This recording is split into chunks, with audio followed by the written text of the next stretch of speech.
ଅଶ୍ୱତ୍ଥ ବୃକ୍ଷରେ ଅନେକ ଦେବାଦେବୀ ବାସ କରିବାର ପୁରାଣରେ ମାନ୍ୟତା ରହିଛି।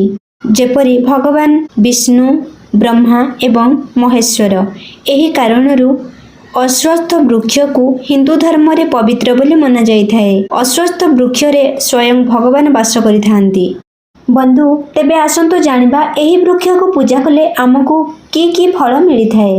ଅଶ୍ୱତ୍ଥ ବୃକ୍ଷରେ ସ୍ୱୟଂ ଭଗବାନ ବାସ କରିବା କାରଣରୁ ଏହି ବୃକ୍ଷକୁ ପୂଜା କଲେ ଯେଉଁ ନାରୀମାନଙ୍କର ପୁତ୍ର ସନ୍ତାନ ନଥାନ୍ତି, ମୋଟାମୋଟି ଭାବରେ ସେମାନେ ଅପୁତ୍ରିକ ଥାନ୍ତି, ତେବେ ସେମାନେ ପୁତ୍ର ଲାଭ କରିଥାନ୍ତି ଏବଂ ବନ୍ଧ୍ୟା ଦୋଷରୁ ମଧ୍ୟ ମୁକ୍ତ ଲାଭ କରିଥାନ୍ତି।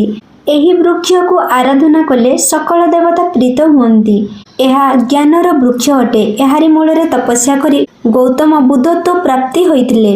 ଏହାକୁ ପୂଜା କଲେ ସମସ୍ତ ମନସ୍କାମନା ପୂର୍ଣ୍ଣ ହୋଇଥାଏ। ଏହାକୁ ପୂଜା କଲେ ଅକାଳ ମୃତ୍ୟୁରୁ ମଧ୍ୟ ରକ୍ଷା ମିଳିଥାଏ। ଏହି ବୃକ୍ଷକୁ ପୂଜା କଲେ ସର୍ବାରିଷ୍ଟ ଖଣ୍ଡନ ମଧ୍ୟ ହୁଏ।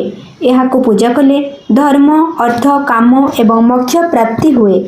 ଅଶ୍ୱତ୍ଥ ଗଛ ରୋପଣ କଲେ ବଂଶ ଉଜ୍ଜ୍ୱଳ ହେବା ସହିତ ପିତୃପୁରୁଷ ମୋକ୍ଷ ଲାଭ କରିଥାନ୍ତି। ଏହି ବୃକ୍ଷ ମୂଳରେ ଜପ, ହୋମ, ଦେବ ଆରାଧନା, ଯଜ୍ଞ, ତପ କଲେ ଅକ୍ଷୟ ଫଳ ଲାଭ ହୋଇଥାଏ। ଏହା ପଞ୍ଚପଲ୍ଲବର ଅନ୍ତର୍ଗତ ହୋଇଥିବାରୁ ପବିତ୍ର ଅଟେ।